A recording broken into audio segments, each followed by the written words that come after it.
শিশির ভেজা রাতের শেষে ডাকে ভোরের পাখি গিয়ে পূব আকাশে সূর্য গেছে করে ঝিকিমিকি বুলবুলিরা মধুর সুরে দরুদ পড়ে গে বুলবুলিরা মধুর সুরে দরুদ পড়ে গে বিশ্ব নবী এলো আজি মা আমিনার কোলে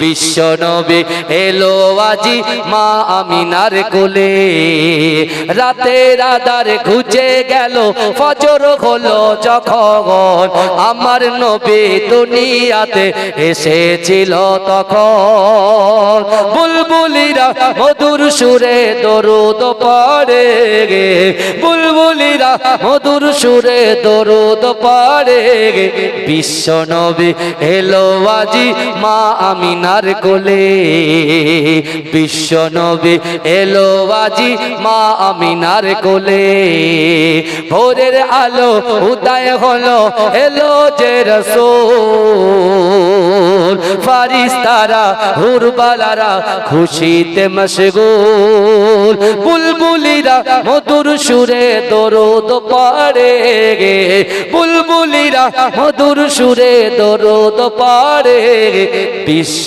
নবী এলো আজি মা আমিনার কোলে বিশ্ব নবী এলো আজি মা আমিনার কোলে তুমি নূরে আলা নূরুল খুদা নূরে মোহাম্মদ ওই নাম ধরিয়া পড়লে দরুদ লাগে মনে সাদ ওই নাম ধরিয়া পড়লে দরুদ লাগে মনে সাদ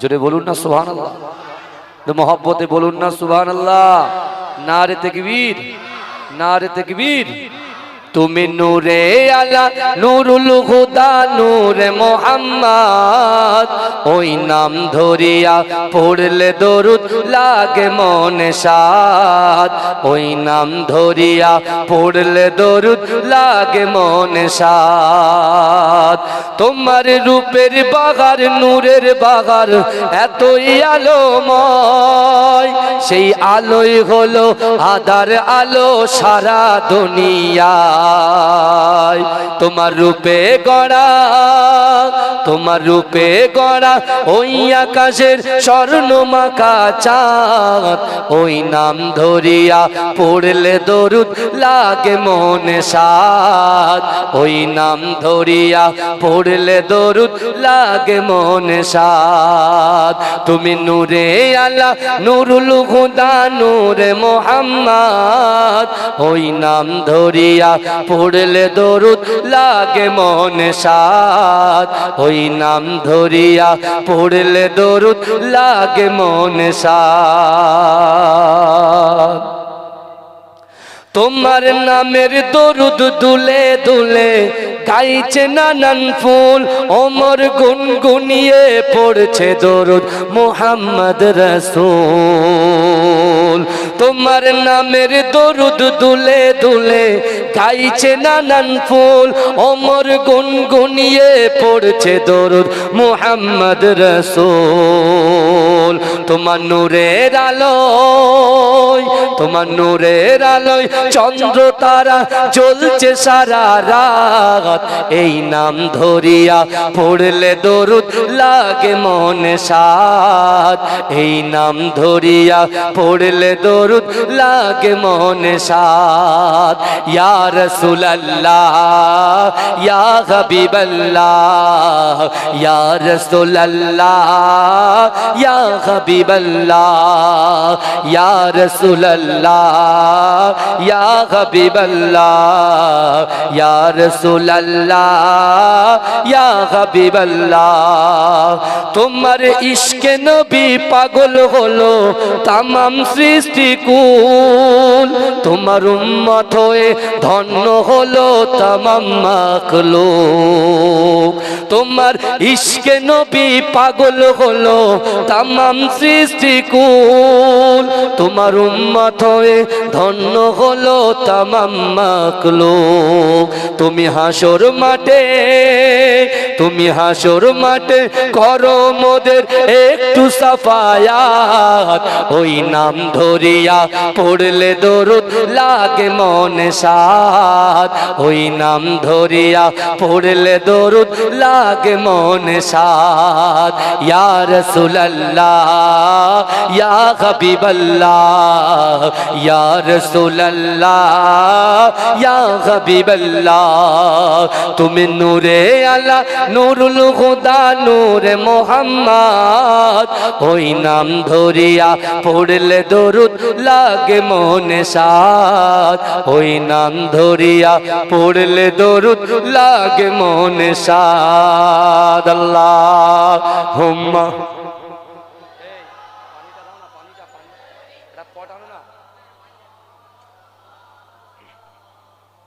কমিটি ছেলেরা গেল কোথায়?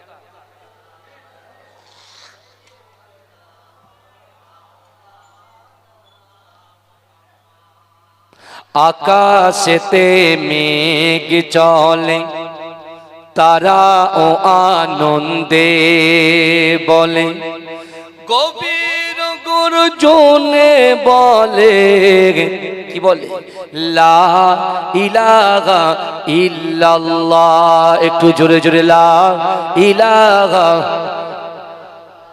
লা ইলাহা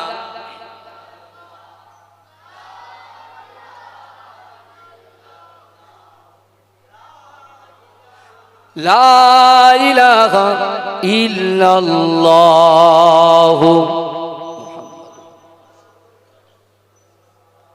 সকলে বলুন সাল্লাল্লাহু আলাইহি ওয়াসাল্লাম। নাহমাদুহু ওয়া নুসাল্লি আলা রাসূলিহিল কারীম, আম্মা বাদ। উপস্থিত আমার সম্মুখে বসে থাকা দিনদার ইমানদার আল্লাহওয়ালা নেককার আমার মুরব্বী বাপেরা, আমার চাচা জানেরা, আমার প্রাণ প্রিয় শ্রদ্ধেয় ভাজন, আমার যুবক ভাইরা, পদ্মার অঞ্চলে ধার্মিকা পর্দা নসিনা আমার আম্মা জান ও বোনেরা, মহাসম্মানিত এ গ্রামের যোগ্য ইমাম সাহেব, মুয়াজ্জিন সাহেব, আমন্ত্রিত উলামায়ে হযরত, কমিটি সাহেবান গণেরা, আল্লাহ পাক রব্বুল আলামিনের দরবারে লাখো কোটি শুকরিয়া জ্ঞাপন করি যে আল্লাহ পাক রব্বুল আলামিন আজিকার দিনেতে আমাদের মতো গুনাহগার, খাতাকার, সিয়াকার, নাচিস বান্দা বান্দিগুলোকে কিছু সময় এই জান্নাতের বাগানে কোরআন, হাদিস, ইজমা, কিয়াসের কিছু কথা শোনার এবং বসার তৌফিক ইনায়েত করে দিয়েছেন। সকলে উচ্চ আওয়াজে বলুন আলহামদুলিল্লাহ। তারপর পরেই শান্তির দূত, সাম্যবাদের সদাচারী, ইমামুল আম্বিয়া, খাতামান নবিয়্যিন, নূর মিন নূরিল্লাহ, নূরুল আলা নূর, নূরে মুজাসসাম, রসুল আকরম, সরকার দো আলম, হাবিবে লবিবে তবিব, জনাবে মোহাম্মদ মুস্তাফা, সকলে বলুন সাল্লাল্লাহু আলাইহি ওয়াসাল্লামের মাজার মুবারকে কোটি কোটি দরুদ ও সালাম। সকলে বলুন সাল্লাল্লাহু আলাইহি ওয়াসাল্লাম। আজকে এই শিমুলিয়া গ্রামে আমার যুবক ভাইদের অক্লান্ত পরিশ্রমে, এই গ্রামের প্রত্যেকটা মানুষের সহযোগিতায় আজকে পাড়াবাসী, গ্রামবাসী সহ এত সুন্দর একটা জান্নাতের মাহফিল আপনারা কায়েম করেছেন। আমরা জানি আল্লাহর কোরআন বলছে, বান্দা ইজা জা আজালুহুম লা ইস্তাখিরুনা সাআতাও ওয়া লা ইস্তাকদিমুন। মৃত্যু যখন আসবে এক সেকেন্ড লেট করা হবে না, এক সেকেন্ড দেরি করা হবে না। কিন্তু আমার বাবাজিরা, আজকে যখন আমরা কোনো জানাজায় যাই, সে বাপের হোক, মায়ের হোক, ভাইয়ের হোক, বন্ধুর হোক, শ্বশুর কুলে হোক, শাশুড়ি কুলে হোক, পিতৃকুলে হোক, মাতৃকুলে হোক, আমরা যখন জানাজায় শরীক হই, অর্থাৎ ওই জানাজায় গিয়ে আমাকে, আপনাকে, আমাদিগকে শিক্ষা নিয়ে আসতে হবে যে আমারও একদিন জানাজা হবে। আজকে দুনিয়ার জমিনের উপরে আসমানের নিচে বড় বড় অট্টালিকা, বিল্ডিং, আমরা রাতের পর রাত, দিনের পর দিন পরিশ্রম করে নিজের শরীরকে খাটিয়ে সেই ভোরবেলা উঠে নামাজ আদায় করে চলে যাই খড়িবাড়ি মৎস্য বাজারে, সেখান থেকে মাছ কিনে সাইকেলে করে, গাড়ি করে, হ্যাঁ, এখান থেকে 30 কিলোমিটার, 40 কিলোমিটার, 50 কিলোমিটার, 60 কিলোমিটার ঘুরে ঘুরে ঘুরে ঘুরে এই প্রখর রৌদ্রের মাঝখানে অক্লান্ত পরিশ্রম করে আল্লাহ যে রিজিকটা দিচ্ছে, আল্লাহ যে রুজি দিচ্ছে, সেই রুজি নিয়ে দুনিয়ায় চলাচল করার জন্য আমরা সেটা ব্যয় করছি। কথা বলেন না? রুজি দেনেওয়ালার মালিক কে বলুন তো? একটু কথা বলতে হবে ভাইজান। কেন আমি যখন একটু কথা বলি, আমার সঙ্গে আপনাদের ফ্রিজে ঠান্ডা পানি নিয়ে এসছে, কি জ্বালাতন বলেন দেখি, এমনি গলা বসে যাচ্ছে। হ্যাঁ, এমনি নর্মাল পানি, কল টেনে নর্মাল পানি, কিংবা আপনার এই পানি দেন, এই যে এই মসজিদের পাশে রয়েছে, এই মাদ্রাসার পাশে এই পানি দেন। কলের পানি দেবেন না, কেনা পানি দেন, কিন্তু নর্মাল পানি দেন। অক্লান্ত পরিশ্রম করে আমরা আমাদের দুনিয়ায় বাঁচার জন্য আমরা ব্যয় করছি। কিন্তু বাবাজি আপনারা বলেন তো, একদম সহজ ভাবে বলেন, আমাদের আসল বাড়ি নাম কি বলেন তো? এই জোরে বলেন, আমাদের আসল বাড়ির নাম কি? জোরে বলেন। আসল বাড়ির নাম হচ্ছে কবর। কিন্তু আমরা সাজাচ্ছি কোন বাড়ি? দুনিয়ার বাড়ি। হ্যাঁ, তাহলে আমরা সাজাচ্ছি দুনিয়ার বাড়ি, কিন্তু আসল বাড়ি আমাদের কবর। আমরা যখন গরম হচ্ছে সোজা চলে যাচ্ছি একদম খড়িবাড়িতে, দুটো দোকান আছে, সেখানে এসি কিনছি, বুঝতে পারছেন না? এসি কিনে লাগিয়ে দিচ্ছি, ব্যাস ঠান্ডা হয়ে যাচ্ছে, আমরা ঘুমিয়ে যাচ্ছি। আবার কি গলারও সমস্যা হচ্ছে, সর্দি হচ্ছে, কাশি হচ্ছে, বাচ্চাদের জ্বর হচ্ছে, কিন্তু সাময়িক ঠান্ডার জন্য আমরা এসি লাগিয়ে দিচ্ছি।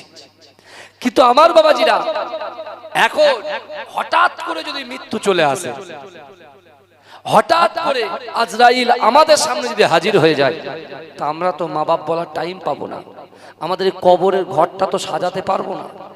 তাহলে যখন আমাদের আল্লাহ হায়াত দিয়েছেন, বিবেক দিয়েছেন, বুদ্ধি দিয়েছেন, অর্থ দিয়েছেন, সম্পদ দিয়েছেন, ইজ্জত দিয়েছেন, যৌবন দিয়েছেন, সন্তান দিয়েছেন, কন্যা দিয়েছেন, পুত্র দিয়েছেন, তাহলে আমাদেরকে একটু বোঝা উচিত, দুনিয়ায় সাময়িক চলাচল করব ঠিক আছে, কিন্তু মেন টার্গেটটা থাকবে কবরটাকে উজ্জ্বল করার, কবরের ঘরটাকে সুন্দর করে সুসজ্জিত করার। এ যুবকেরা বিশ্বাস করো, বিশ্বনবী রাসূল সাল্লাল্লাহু আলাইহি ওয়াসাল্লাম মসজিদে নববী শরীফে বসে আছে। হে যুবকেরা, আল্লাহর রাসূলের সাহাবারা আল্লাহর রাসূলের সামনে আল্লাহর রাসূলের চাঁদ মুখখানা দেখছেন, বিশ্বনবীর চোখ দিয়ে হঠাৎ টপ টপ করে পানি প্রবাহিত হতে লাগলো। রাসূলুল্লাহ চোখ দিয়ে পানি যখন পড়ছে, আল্লাহর রাসূলের সাহাবা জিজ্ঞাসা করছে, ইয়া রাসূলুল্লাহ, ইয়া হাবিবাল্লাহ, হুজুর আপনি এমন ভাবে কাঁদেন, আমরা তো আমার জীবনের থেকে আপনাকে বেশি ভালোবাসি, আপনার চোখের পানি আমরা সহ্য করতে পারি না।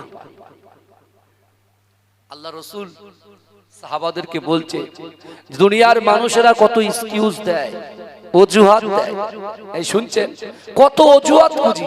আমরা বলি হুজুর ব্যবসার জন্য শরিয়াতটা ঠিকঠাক পালন করতে পারি না, নামাজ আদায় করতে পারি না, মা বাপকে খিদমত করতে পারি না, সন্তানের হক আদায় করতে পারি না, স্ত্রীর হক আদায় করতে পারি না, স্বামীর হক আদায় করতে পারি না। ভালো করে বুঝবেন, আমরা মনে মনে চিন্তা করছি যে কি করব, কি করব, কি করব, কোথায় যাব।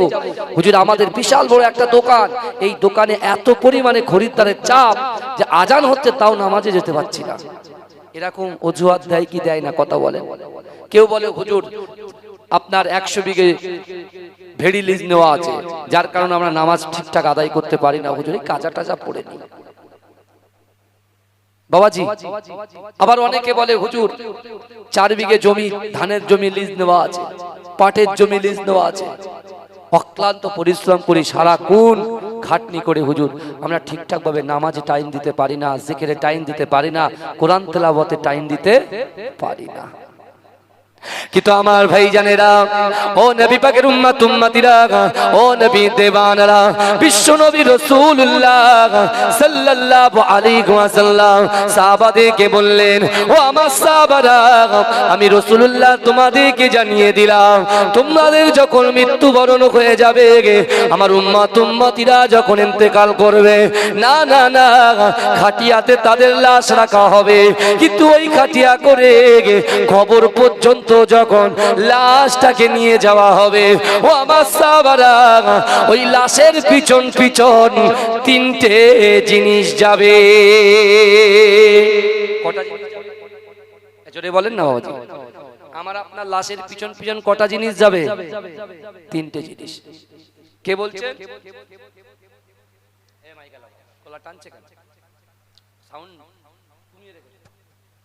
আমার গলা যেন সাউন্ড স্লো, গলা যেন না টানে, কারণ প্রত্যেক দিন এই ওয়াকাফের প্রোগ্রাম চলছে, রাত্রে জলসা, এটা মাথায় রাখবে। বক্স বক্স কিচ্ছু বাস্ট হবে না, কিছু ধরেও যাবে না ভাই, তুমি চালাও, আটকে রেখো। আমি বুঝি, বুঝতে পেরেছো? আমি অনেক কিছু, আমার সোনার ভাইরা ভালো করে চলে। বিশ্ব নবী বললেন কি কটা জিনিস যাবে আমাদের কবর পর্যন্ত? কটা জিনিস যাবে? তিনটে জিনিস যাবে। প্রথমে রাসূল বলছেন তোমাদের সন্তানরা কবর পর্যন্ত যাবে।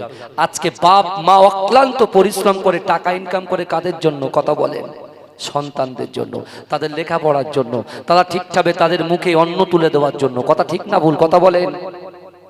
আর তারপরে রাসূল বলছেন প্রথম যাবে তোমার সন্তান, আর দ্বিতীয় যাবে তুমি যে গচ্ছিত সম্পদ ক্রয় করছো, গচ্ছিত রেখে যাচ্ছ, ব্যাংক ব্যালেন্স করছো, হ্যাঁ, গাড়ি বাড়ি যা কিছু রেখে যাচ্ছ, এই সম্পত্তি, এই সম্পত্তিটা তোমার কবর পর্যন্ত যাবে। আমি আপনাকে প্রথমে কি বললাম যে সন্তানের জন্য আপনি বলছেন, সন্তানের দোহাই দিয়ে বলছেন ঠিকঠাক ইবাদত বান্দেগি করতে পারছি না, অর্থ ইনকাম করার জন্য বলছেন ঠিকঠাক ইবাদত বান্দি শরিয়তটা ঠিকঠাক পালন করতে পারছি না, এত ব্যস্ত, এত ব্যস্ত, এত মিটিং, এমন এত মিছিল যে আমি শরিয়তে টাইম দিতে পারছি না। ভালো করে শোনেন, তাহলে দুটো জিনিস রাসূলুল্লাহ বললেন সাহাবাদেরকে, তোমাদের সন্তান কবর পর্যন্ত যাবে। মায়েরা ভালো করে শোনেন, এই শিক্ষাটা আমাদের রাসূলুল্লাহর হাদিস থেকে নিয়ে যেতে হবে যদি আমরা কিছু পেতে চাই, যদি ওই কবরটাকে আলোকিত করতে চাই। আমার ভাই, আমরা তো মাটির উপরের জলসা শুনি, এবারটা আজকে নিচের জলসা শুনি, কবরের জলসা একটু শুনি নাকি? কথা বলে না? তাকবীর দেন তো, নারে তাকবীর, আরে চিৎকার দিয়ে দেন না, নারে তাকবীর। এসেছো একা যাবে একা, কেউ তো সাথে যাবে না, কবর মাঝে থাকবে একা, সঙ্গী রবে না গো, কবর মাঝে থাকবে একা, সঙ্গী রবে না। কথাটা ঠিক না ভুল? কথা বলেন না। আগে এই রাসূলুল্লাহর জামানায় যারা বক্তব্য দিতে পারতো না, তারা কবিতার মাধ্যমে বলতো। শুনছেন? অনেকে সুরের মাধ্যমে বলতো। তা আমি যে কথাগুলো বলছি, হয়তো বক্তৃতা করছি, তার উপরে এটা ভালো করে বুঝে যান যে কি বলতে চাইছে এর ভিতরে।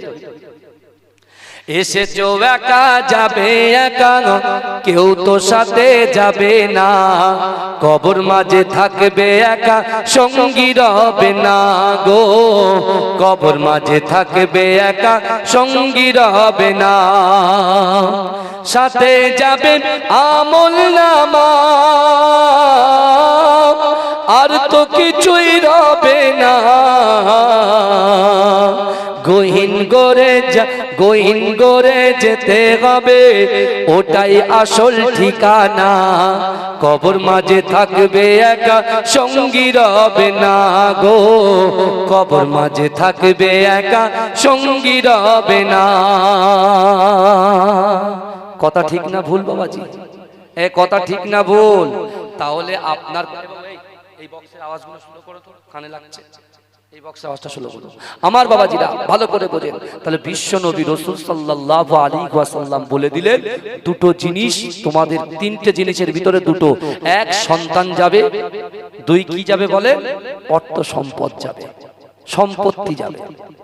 আর ভাই জানেরা, হে নবী পাকের উম্মত উম্মতিরা, হে নবী দেওয়ানারা, বিশ্ব নবী রাসূলুল্লাহ সাল্লাল্লাহু আলাইহি ওয়াসাল্লাম ওই সময় সাহাবাদেরকে বলেছিলেন, হে আমার সাহাবারা, আমি রাসূলুল্লাহ তোমাদেরকে জানিয়ে দিলাম, যারা শরীয়তকে মান্যতা দেয়, যারা নামাজ আদায় করে, কোরআন তেলাওয়াত করে, ভিক্ষুকদের অন্ন খাওয়ায়, না না না, সন্তানের হক আদায় করে, স্বামীর হক আদায় করে, স্ত্রীর হক আদায় করে, গ্রামবাসীর হক আদায় করে, এই জান্নাতের বাগানের জন্য, এই জলসার জন্য যারা গচ্ছিত সম্পদগুলো তিল তিল করে দান করে দেয়।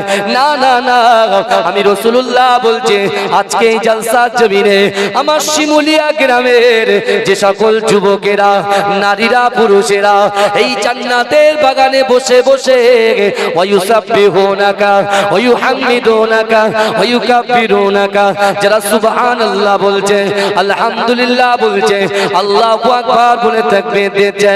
ও যুবকেরা, আজকে আপনারা যে বসে আছেন এই বসাগুলোকে, দানগুলোকে, পিতামাতার খিদমতগুলোকে, সন্তানের হকগুলোকে আমার আল্লাহ পাক আমলে পরিণত করে দেবে। ও যুবকেরা, বিশ্ব নবী রাসূলুল্লাহ সাল্লাল্লাহু আলাইহি ওয়াসাল্লাম সাহাবাদেরকে বললেন, ওই কবর পর্যন্ত তোমার সন্তান যাবে, তোমার সম্পত্তি যাবে, আল্লাহ পাক এই আমলটুকু তোমার কবর পর্যন্ত পৌঁছে দেবে। জোরে বলুন না সুবহানাল্লাহ। কিন্তু আমার ভাইজানেরা, হে নবী পাকের উম্মত উম্মতিরা, আমার আপনার নবী, দয়ার নবী জনাবে মুহাম্মদুর রাসূলুল্লাহ সাল্লাল্লাহু আলাইহি ওয়াসাল্লাম অজান নয়নে ঝরঝর ঝরঝর করে কাঁদতে কাঁদতে আল্লাহ রাসূল বলেছিলেন, হে আমার সাহাবারা, মিনহা খলাকনাকুম ওয়া ফিহা নুঈদুকুম ওয়া মিনহা নুখরিজুকুম তারাতান উখরা বলে তিন মুঠো মাটি যখন তোমার লাশটা কবরে রাখার পরে তোমার বুকের উপরে যখন দিয়ে দেবে, ও আমার সাহাবারা শোনো শোনো, আমি রাসূলুল্লাহ তোমাদেরকে সতর্ক বার্তা দিতে চাই। না না না, ওই অন্ধকার কবরে, সাপ বিচ্ছুর কবরে, পোকামাকড়ের কবরে তোমার ওই সন্তান সর্বপ্রথমে তোমাকে একা ফেলে রেখে বাড়ি চলে আসবে। ও যুবকেরা ভাইরা, যে সম্পত্তি ক্রয় করার জন্য, সে সম্পত্তি একাট্টা করার জন্য আমরা শরিয়াত ছেড়ে দিয়েছি, কোরআন ছেড়ে দিয়েছি, পিতামাতার মুহাব্বত ছেড়ে দিয়েছি। ও যুবকেরা, ওই সম্পত্তি তোমার অন্ধকার কবরে একা রেখে দিয়ে তোমার সন্তানের পিছন পিছন বাড়ি চলে আসবে।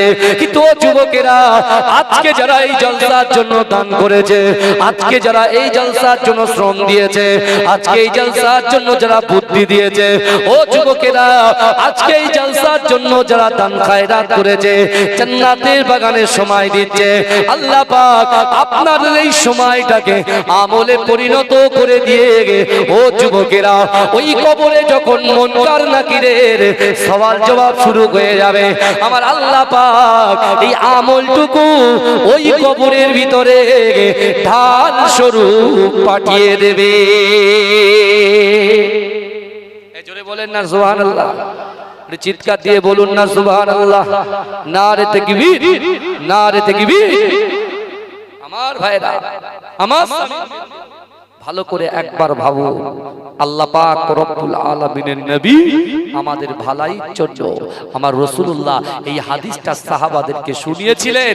আবার রাসূল বললেন, হে আমার সাহাবারা শোনো, আল্লাহর কোরআন বলছে, ও আম্মাস সাইলা ফালা তানহার।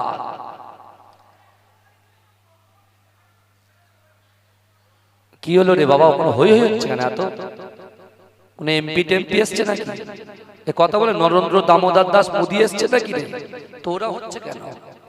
হ্যাঁ, রাস্তাটা ছেড়ে দিয়ে এখানে চলে আসেন, ভিতরে অনেক জায়গা আছে, কেন রাস্তায় বসবো? বুঝতে পারছেন না? রাস্তা ছাড়েন না কেন? মানুষকে কষ্ট দিচ্ছেন। আমার ভাইরা ভিতরে চেপে আসেন তো, বাবা চেপে আসেন। দরুদ শরীফ পড়েন, আল্লাহুম্মা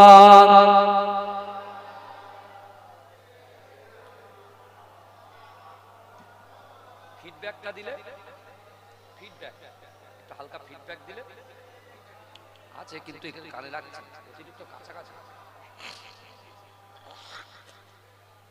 আমার বাবাজিরা ভাইরা, আল্লাহ পাক আমাকে, আপনাকে, আমাদিগকে কতটা ভালোবাসেন শুনুন।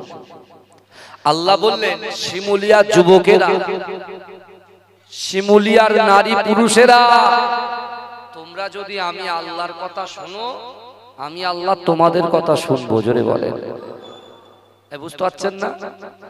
ফাজকুরুনি আযকুরকুম। আল্লাহ বললেন বান্দা আমাকে স্মরণ করো, আমি আল্লাহ তোমাদেরকে স্মরণ করব। এই আয়াতের ব্যাখ্যা বহু তাফসীর কারকরা দিয়েছেন।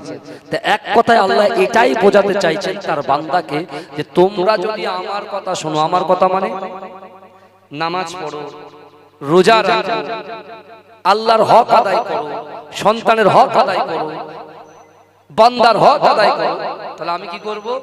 তোমরা যেটা চাইবে আমি আল্লাহ সেটা কবুল করে নেব। জোরে বলে। আল্লাহ আবার বললেন বান্দা আমি আল্লাহ তোমাদেরকে বলি, তোমাদেরকে কতটা ভালোবাসি তোমরা কল্পনা করতে পারবে না। বাবাজি আল্লাহ যে কতটা ভালোবাসে আপনি দেখেন না, এই ইন দা বাউন্ডারির ভিতরে, জান্নাতের বাগানের ভিতরে আমরা অনেকে নামাজ পড়ি না, অনেকে রোজা রাখি না, অনেকে বহু গুনাহ করি। সে গীবত হোক, পরচর্চা হোক, পরনিন্দা হোক, চোখের জেনা হোক, হাতের জেনা হোক, জবানের কুটুক্তি হোক, কত কিছু গলত গলত পিকচার ভিডিও থেকে শুরু করে এ টু জেড সব বিবেক তো আল্লাহ দিয়েছে, আমরা বুঝি আমরা কেমন সেটা আমার বিবেক জানে আমি কেমন। কথা ঠিক না? কথা বলে।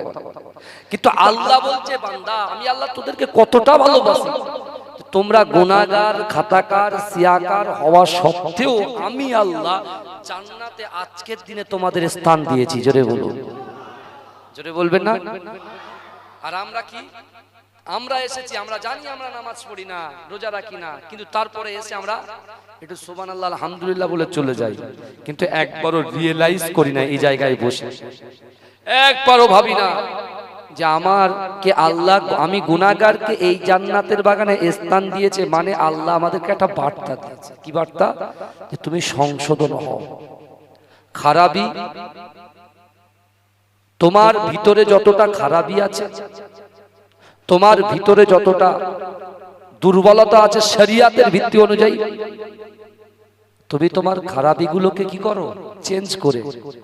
চেঞ্জ করে আমি আল্লাহর মহাব্বতের বান্দা হয়ে যাও, আমার রসুলের মহাব্বতের উম্মত হয়ে যাও।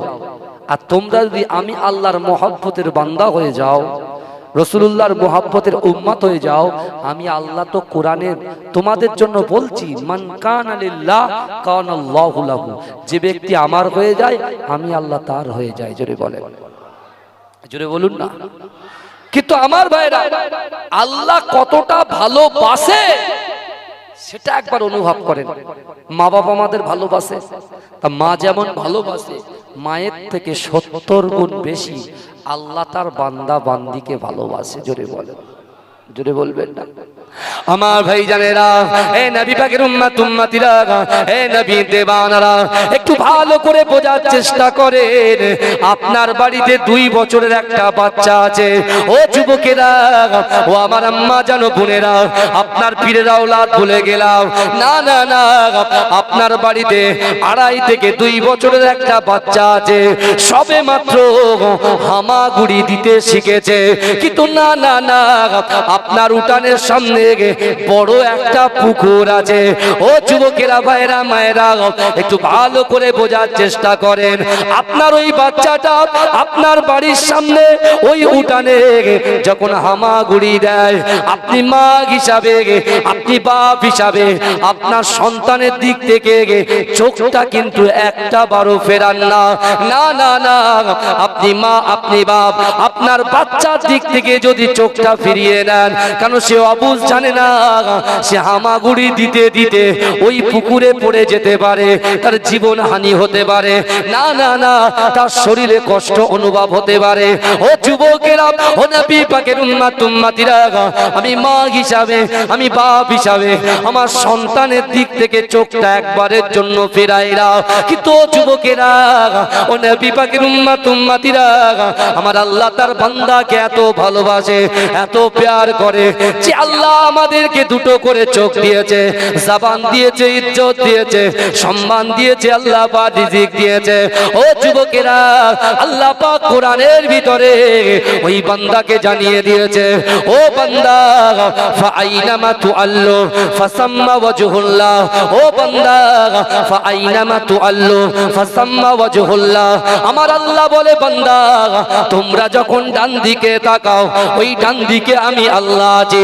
ও বান্দা তোমরা যখন বাম দিকে তাকাও ওই বাম দিকে আমি আল্লাহ আছি। ও বান্দা তোমরা যখন সামনে তাকাও সামনেও আমি আল্লাহ আছি। ও বান্দা তোমরা যখন পিছনে তাকাও আমি আল্লাহ পাক তোমাদের জন্য তোমাদের ভালাইয়ের জন্য আমি আল্লাহ পাক পিছনেও থাকি। যদি বলুন চিৎকার দিয়ে বলুন না সুবহানাল্লাহ। নারে দেখবে নারে দেখবে। আমার ভাইরা চিন্তা করে আপনি কোথায় লুকাচ্ছেন, কাকে লুকাচ্ছেন? আপনি নামাজ পড়েন না ইমাম সাহেবের লুকাচ্ছেন, আপনি রোজা রাখেন না হুজুর সাহেবকে লুকাচ্ছেন, আপনি রোজা রাখেন না গ্রামবাসীকে বুঝতে দিচ্ছেন না, কিন্তু লুকাচ্ছেন কাকে? আল্লাহ বলছে বান্দা তুমি ডান দিকে যাও বাঁ দিকে যাও সামনে যাও পিছনে যাও যেখানেই যাও না কেন আমি আল্লাহ তোমার সাথেই আছি। জোরে বলুন, জোরে বলবেন না? কিন্তু আমার ভাইরা এখন আল্লাহ আবার কোরআনে আমাদেরকে বলছেন বান্দা বিসমিল্লাহির রহমানির রহিম আহাসিবান নাসু আইয়ুতরাকু আইয়াকুলু আমান্না ওহুম লা ইফতানুন। বাবাজি এবারে ভালো করে শোনেন, আল্লাহ বলছে বান্দা আমি আল্লাহ তোমাদেরকে স্পষ্ট করে দিতে চাই যে তোমরা যারা ঈমান এনেছো, এই শিমুলিয়ার সকল মানুষেরা আমরা কলেমা পড়ি, আমার মায়েরা পড়ে, বোনেরা পড়ে, ভাইয়েরা পড়ে, চাচা জানেরা পড়ে, পড়ে কি পড়ে না? কি পড়ে? লা ইলাহা ইল্লাল্লাহ মুহাম্মাদুর রাসূলুল্লাহ। আল্লাহ বলছে তোমরা যারা কলেমা পড়েছো, যারা ঈমান এনেছো, তোমরা কি মনে করো আমি আল্লাহ তোমাদেরকে ছেড়ে দেব? এই আজকে রাতারাতি কালা কানুন এনেছে ওয়াকফ বিলটা, বর্তমান কেন্দ্রীয় সরকার রাতারাতি বিল পাস করেছে। কাদের বিরুদ্ধে? এই ভারতবর্ষ হচ্ছে গণতান্ত্রিক দেশ, একটা মুসলমানের যে অধিকার একটা হিন্দু ভাইয়ের সেই অধিকার, একটা হিন্দু ভাইয়ের যে অধিকার একটা শিখ ভাইয়ের সেই অধিকার, একটা শিখ ভাইয়ের যে অধিকার একটা জৈন ভাইয়ের সেই অধিকার। এ যুবকেরা বিশ্বাস করেন এই সম্প্রীতির ভারতবর্ষের ভিতরে আমরা হিন্দু মুসলমান শিখ ইসাই আমরা মিলেমিশে একাকার। কিন্তু কেন্দ্র সরকার যেদিন থেকে ওই পার্লামেন্টের গদিতে বসেছে সেদিন থেকে একটা কমকে লক্ষ্য করে বারবার তাদেরকে কোণঠাসা করার চক্রান্ত করেছে। কথা ঠিক না ভুল? কথা বলেন। টার্গেট কি? মুসলমানদেরকে কষ্ট দাও। টার্গেট কি? মুসলমানদেরকে জলিল করো। টার্গেট কি? আজকে মুসলমানদের জায়গা জমি নয়, একেবারে আমার বাপকে যে কবরে শুইয়ে রেখেছি, আমার মাকে যে কবরে শুইয়ে রেখেছি, বাপ দাদা 14 পুরুষটি যে অক্লান্ত পরিশ্রম করে তাদের কষ্টের পয়সা দিয়ে এরকম পোকার রৌদ্রের মাঝখানে অক্লান্ত পরিশ্রম করে মাথার দাম পায়ে ফেলে আজকে তিল তিল করে টাকা পয়সা জমিয়ে মসজিদে দান করেছে, মাদ্রাসায় দান করেছে, ঈদগাহে দান করেছে। এই যুবকেরা বিশ্বাস করেন অনেক বড় বড় শিক্ষা প্রতিষ্ঠানে দান করেছে। আর মোদী সরকার তার পকেট সিদ্ধি করার জন্য তার এমপিদের ভালো করে পকেট ভর্তি করার জন্য কি করছে? মুসলমানদের সেই কবরের দিকে আঙুল তুলছে, অর্থাৎ সেটাকে নেবার চক্রান্ত করছে। এ কথা ঠিক না ভুল? কথা বলেন না? তা আমরা কি চুরি পরে বাড়ি বসে থাকবো নাকি? কথা বলেন।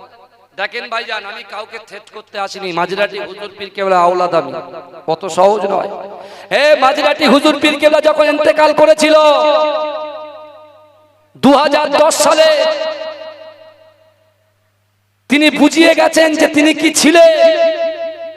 এখন আমরা মুখ্যমন্ত্রীর কাছে যাচ্ছি, ভালো করে বুঝবেন, আমরা এমপিদের কাছে যাচ্ছি, আমরা এমএলএদের কাছে যাচ্ছি, আমরা আপনার নেতাদের কাছে ছুটে যাচ্ছি।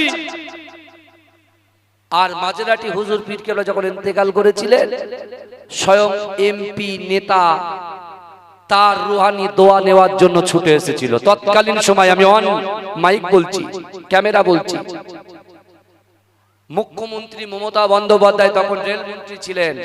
তিনি কিন্তু আমার দাদার ওই লাশের সামনে এসে চোখ বুজিয়েছিলেন কিছু। তৎকালীন যুগে বুদ্ধবাবু ছিল মুখ্যমন্ত্রী আমাদের পশ্চিম বাংলার, তিনি পর্যন্ত এসেছেন, সবাই এসেছেন, কিন্তু সেই ঘরের আওলাদ বলছি বিশ্বাস করুন কাউকে থেট করতে আসেনি। কারণ আজকে এটা এই যে লড়াই চলছে আগামী 26শে এপ্রিল ব্রিগেড ময়দানে, এই যাওয়াটা হচ্ছে আমাদের ঈমান পরীক্ষা, ঈমানি পরীক্ষা। এ লড়াই গণতন্ত্র বাঁচানোর লড়াই, সংবিধান বাঁচানোর লড়াই, কবরস্থান মসজিদ মাদ্রাসা ঈদগাহ বাঁচানোর লড়াই। আমাদের এই লড়াই, আমাদের এই প্রতিবাদ কোনো হিন্দু ভাইয়ের বিরুদ্ধে নয়, শিখ ভাইয়ের বিরুদ্ধে নয়, ঈসাই ভাইয়ের বিরুদ্ধে নয়, খ্রিস্টান ভাইয়ের বিরুদ্ধে নয়।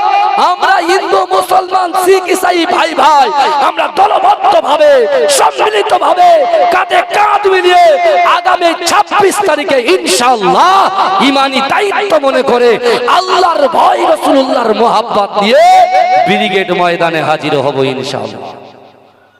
এটা আমাদের ঈমানি দায়িত্ব। এটা ভোট আসবে, ভোট দেবেন, যে পার্টিকে ভালো লাগে সে পার্টিকে দেন।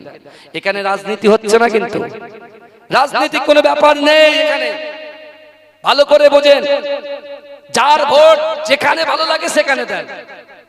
কিন্তু এই যে লড়াইটা চলছে, এই যে মোদী সরকার যেভাবে মুসলমান কওমের উপর আঙুল তুলছে, তার আঙুলটাকে একটু বেঁকানোর দরকার আছে না নাই, কথা বলে।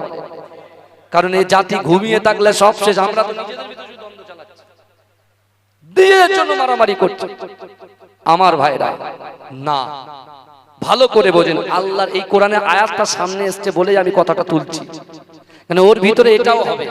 আমার রাসূল বলেছে দেশকে ভালোবাসা ঈমানের অঙ্গ। জোরে বলে, দেশকে ভালোবাসা ঈমানের অঙ্গ, মাতৃভূমিকে ভালোবাসা ঈমানের অঙ্গ। জোরে বলে। আমি তো মোদী সরকারকে বারবার বলি, আপনার যদি এই ভারতবর্ষের উন্নয়নের জন্য যদি অর্থ দরকার হয়, আপনি বলেন শিমুলিয়া গ্রামের প্রত্যেকটা যুবককে নিয়ে এই ভারতবর্ষের উন্নতির জন্য প্রত্যেক বাড়িতে বাড়িতে গিয়ে অর্থ কালেকশন করে আপনার কাছে পাঠিয়ে দেব। এই ভারতবর্ষের উন্নতির জন্য, শিক্ষা স্বাস্থ্যের জন্য, মানুষের কাজের জন্য যদি রক্ত লাগে আমরা সবাই রক্ত দিতে রাজি আছি। কিন্তু ভারতবর্ষকে আদানি আম্বানির কাছে বিক্রি করবেন? আমার বাপ দাদারা কষ্ট করে, আপনার বাপ দাদারা কষ্ট করে মেহনত করে যে জমি জায়গাগুলো মাদ্রাসায় দান করেছে, ফি সাবিলিল্লাহ করে গেছে, আর আপনি সুদ বেরোবে আস্তে আস্তে ক্ষমতার পাওয়ার দেখিয়ে আপনি মুসলমানদের ওই বাপ দাদার সম্পত্তিটাকে নিজের সম্পত্তি করার যে চক্রান্ত করবে, এ চলছে না, চলবে না। এটা আমরা বাঁচতে, আমাদের ভিতরে জীবন থাকতে আমরা এটা মেনে নিতে পারবো না। এই কথা ঠিক না ভুল? কথা বলেন না, অত সহজ নয়। আমরা তেরঙ্গাকে ভালোবাসি, দেশের পতাকা আমাদের হাতে থাকা দরকার, অত সহজ নয়, অত সহজ নয় আমার সোনার ভাইরা। তাই আল্লাহ কোরআনে বলছে আহাসিবান নাসু ওয়ায়তরাকু আইয়াকুলু আমান্না ওহুম লা ইফতানুন। আল্লাহ বলছে বান্দা, তোমরা যারা ঈমান এনেছো, তোমরা কি মনে করো আমি আল্লাহ তোমাদেরকে ছেড়ে দেব? ওহুম লা ইফতানুন, আমি আল্লাহ কি তোমাদের পরীক্ষা করব না? এই পরীক্ষা অর্থের দ্বারা আল্লাহ করতে পারে কি ভাই? এই পরীক্ষা আপনার স্ত্রীকে দিয়ে পরীক্ষা করতে পারে, এই পরীক্ষা স্বামীকে দিয়ে পরীক্ষা করতে পারে, এই পরীক্ষা গ্রামবাসীকে দিয়ে পরীক্ষা করতে পারে। ভালো করে বোঝেন, এই পরীক্ষাটা মা বাপকে দিয়ে আল্লাহ পরীক্ষা করতে পারেন। এই পরীক্ষাটা আজকে আল্লাহ পাক রব্বুল আলামিন এই জালসার মাধ্যম দিয়ে পরীক্ষা করতে পারেন। ভালো করে শুনেন, যেমন আল্লাহ পাক নবীদেরকে পরীক্ষা করেছিলেন, নবীদেরকে পরীক্ষা করেছিলেন, সাহাবাদেরকে পরীক্ষা করেছিলেন। বাবাজি, আল্লাহর রাসূলের জামাতা শেরে খোদা আলী রাদিয়াল্লাহু তাআলা আনহু, তিনি দিন প্রচার করতে গেছেন, ইসলামের বাণী মানুষের কাছে বন্টন করতে গেছেন। বাড়িতে এসে দেখছেন হাসান হোসেন সাইডে পড়ে ছটফট ছটফট করছে। আম্মাজান ফাতেমাতুজ জোহরা জান্নাত রানী, যিনি হবেন আমার মা বোনেদের কাল কিয়ামতের মাঠে জান্নাতের বাগানের ভিতরে নারীদের সরদারিনী। জোরে বলেন, জোরে বলবেন না? আম্মাজান খাদিজাতুল কুবরা রাদিয়াল্লাহু তাআলা আনহা, তিনি আলী হুজুরের সামনে গিয়ে ফুপিয়ে ফুপিয়ে কাঁদছেন আর বলছেন, ও আমার স্বামী আলী, আপনি শোনেন না, আমার দুই বাচ্চা আপনি ইসলামের জন্য গিয়েছেন দিনের দাওয়াত দিতে, আমার কোনো আপত্তি নেই, কারণ আমার আব্বা তার ৬৩টা বছর জিন্দেগিতে, তার জিন্দেগিতে একটা বারের জন্য উম্মতে মুহাম্মাদিকে ভুলে যায় নাই। জোরে বলেন। তিনি যখনই নামাজের পার্টিতে গেছেন তখনই উম্মতের জন্য কেঁদেছেন, তিনি যখনই কোরআন তেলাওয়াত করেছেন সেখানে উম্মতের জন্য কেঁদেছেন, রাসূল কবরের সামনে গিয়ে জান্নাতুল বাকিতে গিয়েও উম্মতের জন্য ক্রন্দন করেছেন। জোরে বলেন। তাই আমার আব্বার দ্বীনের জন্য, শরিয়াতের জন্য আপনি গিয়েছেন, কিন্তু আমার দুই বাচ্চা খেতে পাচ্ছে না, তাদের কাছে কিছুই নাই, আমার বাড়িতেও কিছু নাই। এখন এই হাহাকার সময়ে আমি ফাতেমা, আপনার পরিস্থিতি আমি বুঝি, আপনি তো আমার স্বামী, আপনারও তো কাজ নাই, কিছু নাই, তাই আমি মনে করছি আমার একটা ওন্না আছে, এই ওন্নাটা যদি বিক্রি করে, যদি আপনি এই ওন্নাটা বিক্রি করে আমার হাসান হুসাইনের জন্য কিছু নিয়ে আসতেন, তাহলে আমার বাচ্চা দুটোর মুখে আমি অন্ন তুলে দিতে পারতাম। আচ্ছা কোনোদিন ভাবেন তো ভাইয়া, আমার স্ত্রী আমার হাতে তার সোনা দানা তুলে দেবে আর আমি সেটা বিক্রি করে খাবো, সেটা আমরা ছেলে হিসেবে শোভা পাই? কথা বলেন না বাবাজি? হ্যাঁ হ্যাঁ বলেন না বাবাজি। এই অসুবিধা হচ্ছে কারু? অসুবিধা হচ্ছে? তাকবীরটা তো আমি বুঝে দিই, অসুবিধা হচ্ছে কি না হচ্ছে? নারে তাকবীর, নারে তাকবীর। মাসলাকে মুজাদ্দিদ জামান আন্দুলিয়া জালালিবাগ দরবার শরীফ, নারে তাকবীর। আমার ভাইরা ভালো করে বোঝেন, বিশ্বনবী রাসূল সাল্লাল্লাহু আলাইহি ওয়াসাল্লামের জামাতা কি করলেন জানেন? এই আল্লাহ কোরআনে কি বলেছে? অহুম লা ইফতানুন, আমি আল্লাহ পরীক্ষা করব। আলী হুজুর, ফাতেমা আম্মা জানেন আল্লাহ কেমন করে পরীক্ষায় ফেলে দিয়েছে দেখেন। হ্যাঁ, ফাতেমা, মা ফাতেমাতুজ জোহরা নিজের ওন্নাটা আলী হুজুরের হাতে তুলে দিলেন। আলী হুজুর কি করলেন? নিজের বুকের ভিতরে, নিজের স্ত্রী তো জিন্দেগিতে কেউ দেখেনি, বুঝতে পারছেন না? পর্দা পুশিদার সাথে ছিলেন তো, কোন যুবক বলেন কোন পুরুষ বলেন মা ফাতেমাতুজ জোহরার ওন্না পর্যন্ত দেখতে পাইনি। জোরে বলুন না, কেমন পর্দা করতেন, কেমন পর্দা করতেন। তা আলী হুজুর কি করেছে? পুরো এটাকে নিয়ে বুকের ভিতরে ঢুকিয়ে নিয়েছে। ওইদিকে আল্লাহ তো সব দেখছে। আল্লাহ বলছে, বান্দা ওহুয়া মাকুম আইনা মা কুনতুম, বান্দা তোমরা যেখানে আমি আল্লাহ সেখানে। জোরে বলবেন না। আলী হুজুর ওন্নাটাকে খুব আদবের সাথে নিজের স্ত্রীকে মহব্বত করে, তো বুঝতে পারছেন না? আর স্বামী স্ত্রীর মধ্যে একটু ঠুকটাক হয়, তো ওইটাকে আবার বিগ ভাবে নিয়ে গেলেই সমস্যা। যখন দুজনা ঝগড়া হবে, নাই স্বামীকে চুপ করে থাকতে হবে, স্ত্রী যা বলে বলুক, ও বকতে বকতে ঠান্ডা হয়ে যাবে, আর নতবা স্ত্রী চুপ থাকতে হবে, স্বামী বকে বকে ঠান্ডা হয়ে যাবে। বুঝতে পেরেছেন? এটা আপনার নিজের বিবেকের কাছে, বিবেকের ব্যাপার। আপনি দেখেন না, আপনার স্ত্রী তার মা ছেড়ে, বাপ ছেড়ে, তার ভাই ছেড়ে, তার সম্পত্তি ছেড়ে আপনার কাছে এসে পড়ে আছে, হকটা তার বেশি। আর আমি তো আমার বাপের ভিটাই রাজত্ব করছি, বাপ রেগে গেছে, জমি হই হই হই হই করছি, বুঝতে পারছেন না? আর তাদের বাপের অংশ তারা পাবে, তাদের ভাইয়ের কাছে গচ্ছিত আছে, কিন্তু তারপরে আপনার ভালোবাসার জন্য, আপনার সন্তানের জন্য তারা পড়ে আছে। তাহলে স্ত্রীরা যদি একটু কিছু বলে, সেটা আমরা বিশাল বড় কিছু করে নেবো নাকি? না, আলী হুজুরের থেকে শিক্ষা নেন।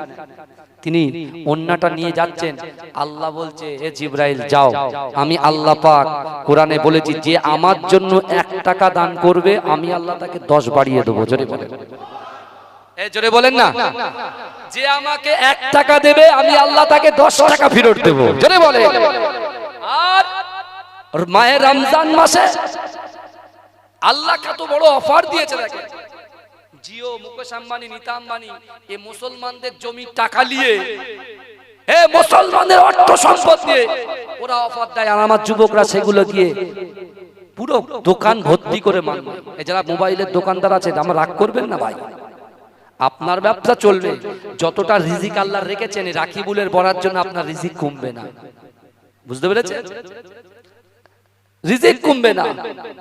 কিন্তু আমরা নীতা আম্বানি, মুকেশ আম্বানি, অনিল আম্বানি, আম্বানি পরিবারের জিওটা প্রথম খুব দিয়েছে, আর ছেলেরা শুধু ফ্রি ফায়ার খেলে, তখন ছিল ফ্রি ফায়ার, ছিল ফ্রি ফায়ার না কি ছিল পাবজি, তখন ছিল পাবজি, বুঝতে না? যখন জিও দিয়েছে তখন পাবজি তুলে ছেলেদের কিনা মুখস্থ দেখেছেন? হ্যাঁ, যদি জিজ্ঞেস করা হয় যে 82টা জায়গায় নামাজের কথা কোরআনে বলা আছে, কালবের কথা কয় জায়গায় বলা আছে কোরআনে? একটা মানুষ বলেন তো দেখি, শিমুলিয়ার ভাইরা বলেন। কিন্তু KKR এর প্লেয়ারের লিস্টটা বলেন, চপচাপ করে বলে দেবেন এক গোড়া থেকে, বুঝলেন না? রাজস্থান রয়্যালস এর প্লেয়ার লিস্টটা বলেন, আমার যুবকরা বলে দেবে। বুঝতে পারছেন না? এই বুঝতে পারছেন না?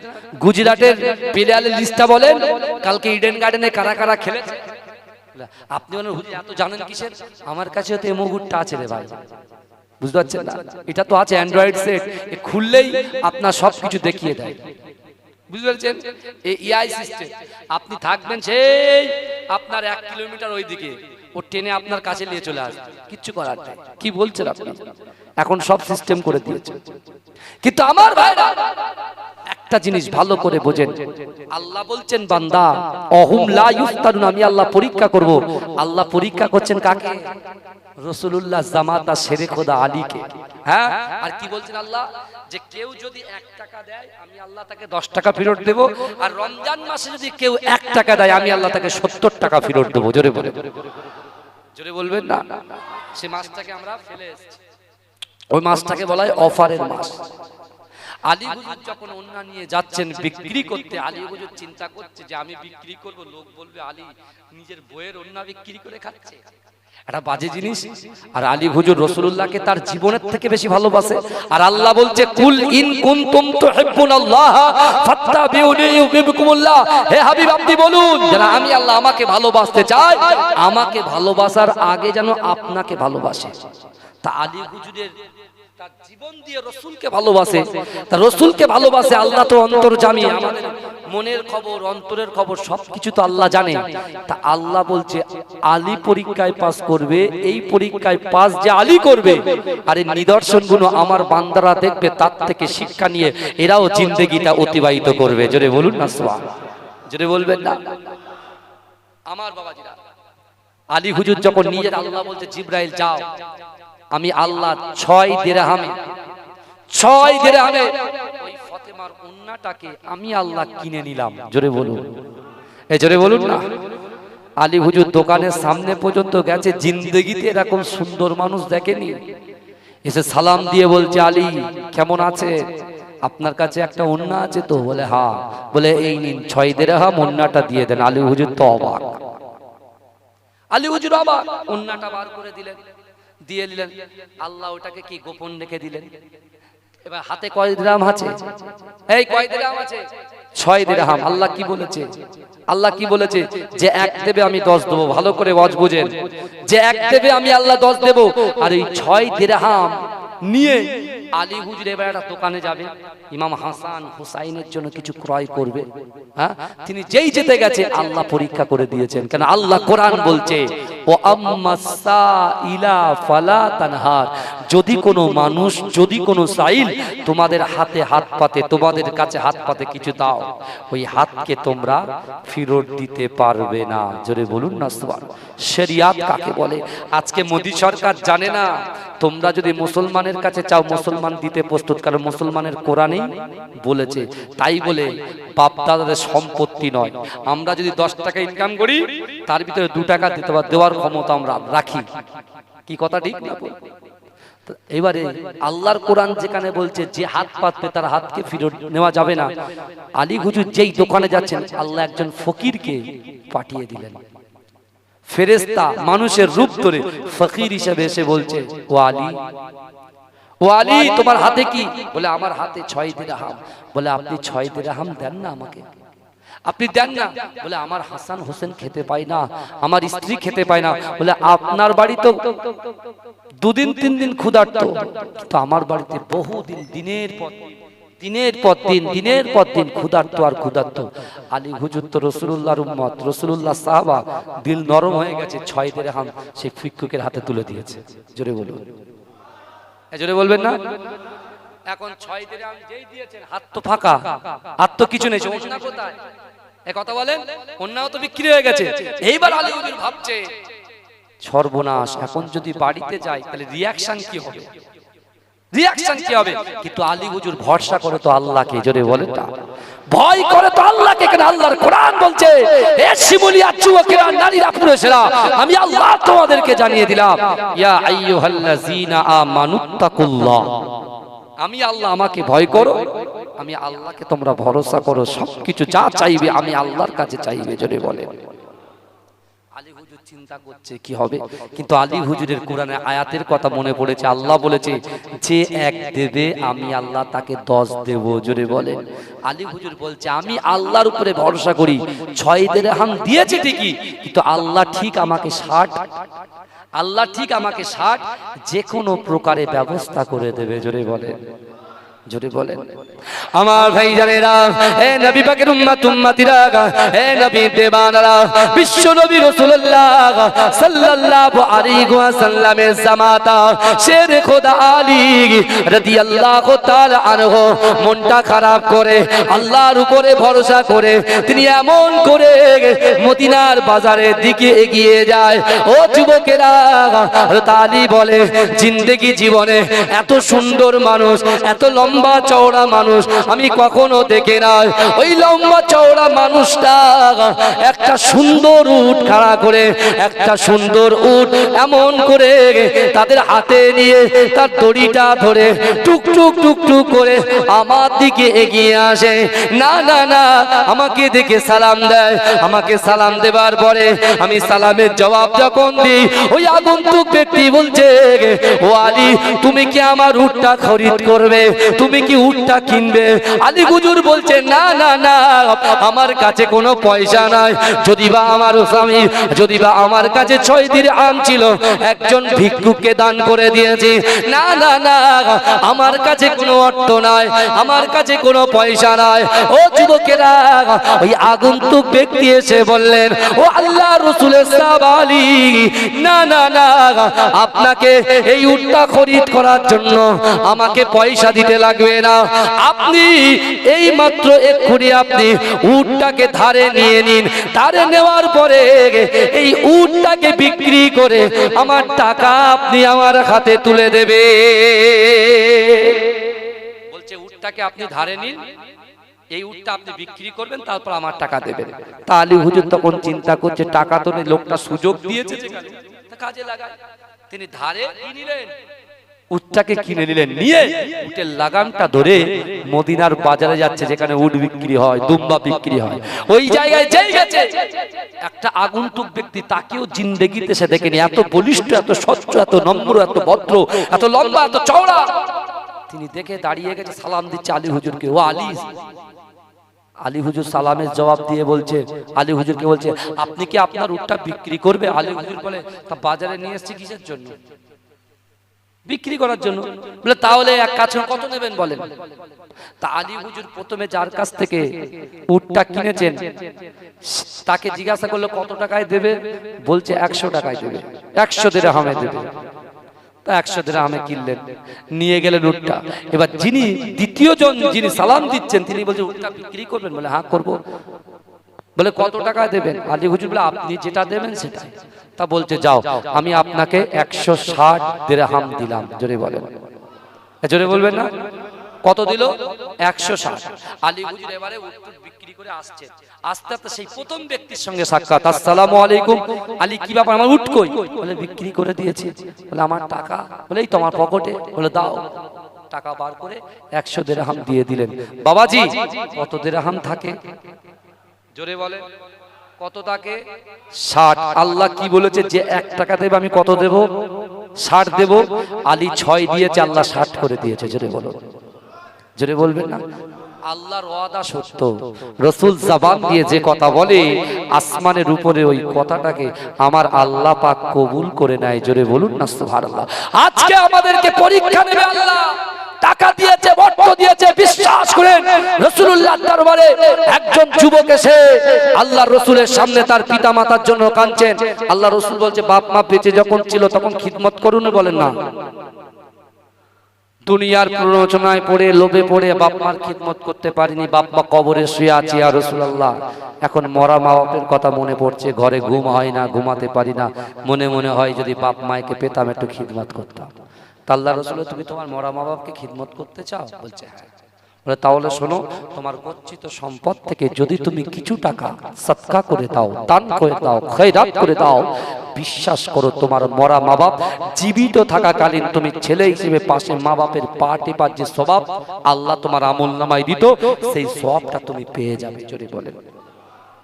আমার ভাই জানেরা, হে নবী পাকের উম্মত উম্মতিরা, ও আমার আম্মা জানো বোনেরা, একটু ভালো করে বোঝার চেষ্টা করেন। বিশ্ব নবী রাসূলুল্লাহ সাল্লাল্লাহু আলাইহি ওয়াসাল্লাম বললেন, ও আমার সাহাবারা, মরা মা বাপকে যদি খিদমত করতে যাও, নামাজের মাসাল্লাটা বিছিয়ে নামাজ আদায় করে আল্লাহর কাছে এই দোয়াটা পড়ো, রব্বির গামগুমা কামা রব্বায়ানি সগীরা ওয়া কুর রব্বির হামগুমা কামা রব্বায়ানা সগীরা। এ যুবকেরা, এই দোয়াটা পড়ার সাথে সাথে মরা পিতা মাতার খিদমত করা হয়ে যাবে। জোরে বলুন না সুবহানাল্লাহ। চিৎকার দিয়ে বলেন না সুবহানাল্লাহ। নারে তাকবীর। আমার ভাইরা, এই শিমুলিয়া গ্রামে আমার সামনে আমার পিছনে আমার ডান দিকে বাদিকে যত কবরবাসীরা কবরে শুয়ে আছেন, আর ওই কবরওয়ালার বাড়ির থেকে যুবকগুলো, তার নাতি পোতাগুলো, বৌমাগুলো, তার ছেলেপুলেগুলো যারা এই জান্নাতের বাগানে বসে আছে, আর এই জান্নাতের বাগানে বসে আল্লাহর ভয় রাসূলুল্লাহর মহব্বতে তারা যদি তার বাপ মায়ের জন্য কিছু কিছু করে দিয়ে দেয়, অবশ্যই অবশ্যই আল্লাহ এই দানের ওসিলায় তাদের বাপের কবরের আযাবটাকে আল্লাহ নাজাতের ওসিলা এবং তাদের কবরটাকে নুরুল আলা নূর বানিয়ে দেবেন। বলুন আল্লাহুম্মা।